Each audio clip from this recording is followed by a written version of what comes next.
मित्रों, आपको पढ़कर सुना रहे थे आनंदमय कोश।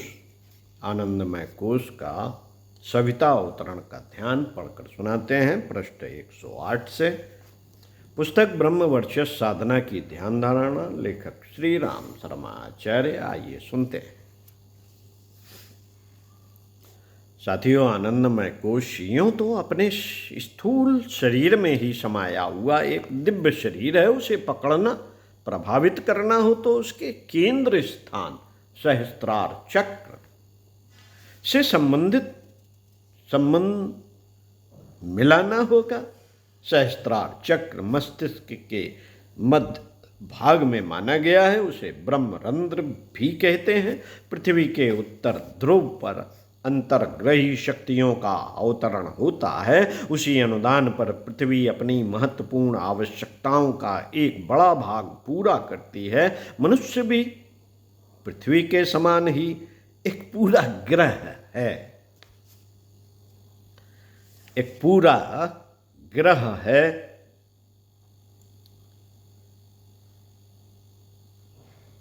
उसका मस्तिष्कीय मध्य केंद्र ब्रह्मरंध्र उसी प्रकार है जैसे पृथ्वी के उत्तरी ध्रुव प्रदेश का वह केंद्र, जिसे धुरी कहा जाता है, और उससे पृथ्वी की भ्रमणशीलता का सारा संतुलन बना हुआ है। मस्तिष्क का मध्य बिंदु सहस्त्रार है। इसी स्थल के साथ ब्रह्म सत्ता के साथ उसका संबंध जुड़ता है।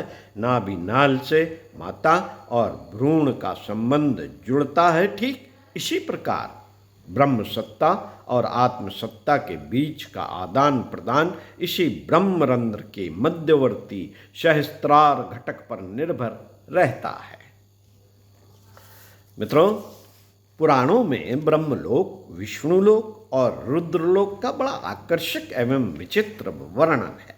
अनंत जलराशि, सहस्त्र दल कमल पुष्प, उस पर ब्रह्मा जी की तप साधना का स्थान, यही है ब्रह्मलोक। सहस्त्र फन वाले शेष सर्प की शैया, विष्णु भगवान का शयन, यही है विष्णुलोक। कैलाश पर्वत, मान सरोवर, सर्पमालाओं का धारण शिवलोक। इन तीनों देवताओं के लोकों का वर्णन मस्तिष्क मध्य के सहस्त्रार चक्र के साथ ठीक प्रकार बैठ जाता है। मस्तिष्क में भरी हुई मज्जा को जलराशि, समुद्र, मानसरोवर समझा जाना चाहिए। सहस्त्र फन वाला सर्प, सहस्त्र दल कमल, शंकर के गले का सर्प, महाकाल कुंडलनी का महासर्प, इन आसनों पर विराजमान ब्रह्मा, विष्णु, महेश, सद्गुरु आदि यह सारा अलंकारिक चित्रण मस्तिष्क के मध्य भरे हुए गीले पदार्थ का, उसके मध्य सहस्त्रार बिंदु का और उसके साथ जुड़े हुए ब्राह्मी आदान प्रदान का परिचय देता है। सहस्त्रार स्थल पर गढ़ी हुई कीर्ति ध्वजा शिखा है, जिसे हिंदू धर्म में साक्षात देव प्रतिमा के तुल्य पवित्र माना जाता है और मुंडन संस्कार के साथ समारोह पूर्वक प्रतिष्ठापित माना जाता है। सविता शक्ति का आनंदमय कोश में प्रवेश करने का मार्ग यही सहस्त्रार चक्र है। इन चक्रों की तरह इसका स्वरूप भी शक्ति भमर, समर्थ चक्रवात जैसा है। विशेषता के अनुरूप उसे सहस्त्र दल कमल कहा जाता है। सूर्य की हजारों किरणें, समुद्र की हजारों लहरें, ब्रह्म की हजारों आँखें एवं भुजाएं प्रख्यात हैं। इस केंद्र में भी सहस्त्रों दिव्य धाराएं विशिष्ट फुहारे की तरह फूटती हैं। इन सब तथ्यों का ध्यान में रखते हुए सहस्त्र दल कमल की संज्ञा दी गई। सहस्त्रार का अर्थ है सहस्त्र आरे वाला, जिसमें आरे में छोटे छोटे दांत होते हैं। इन्हें कमल पुष्प की पंखुड़ियों के समतुल्य माना गया है। आतिशबाजी की फुलझड़ी में जिस प्रकार एक साथ सहस्त्रों चिंगारियाँ छूटती हैं, उसी प्रकार इस सहस्त्रार से भी अगणित शक्ति प्रवाह छूटते हैं और आत्मसत्ता के विभिन्न केंद्रों को विभिन्न प्रकार से लाभान्वित करते हैं।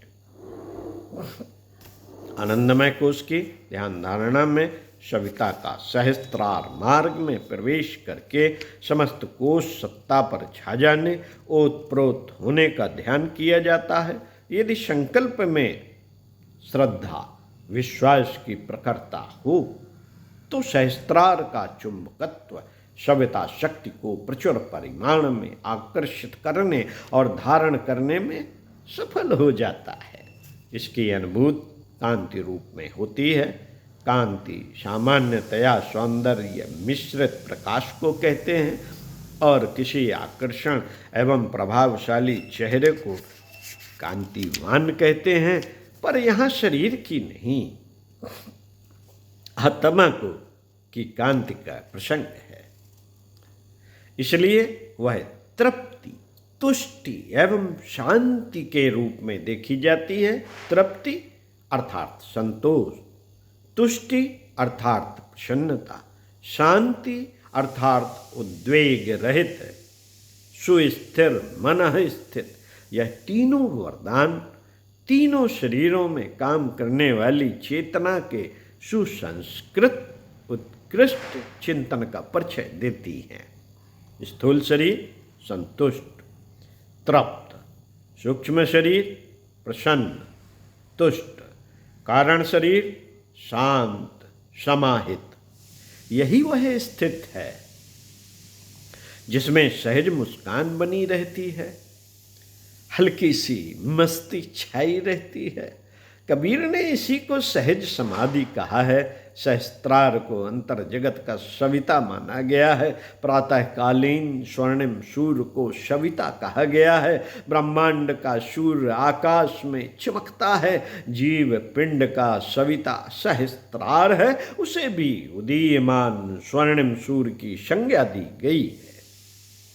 ब्रह्मांड की अपनी सीमा में जो कार्य सविता करता है, लगभग वैसा ही सहस्त्रार द्वारा आत्मसत्ता के पांचों कोशों, छहों चक्रों तथा अन्य स्थूल सूक्ष्म अवयवों में संपन्न किया जाता है। आनंदमय कोश की जागृत में आत्मबोध, तत्वबोध, ब्रह्मबोध का त्रिविध उद्बोधन समन्वित है।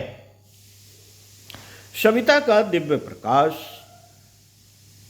इन त्रिविध अनुदानों से साधकों को लाभान्वित कर सके, इसी के लिए यह ध्यान धारणा की जाती है।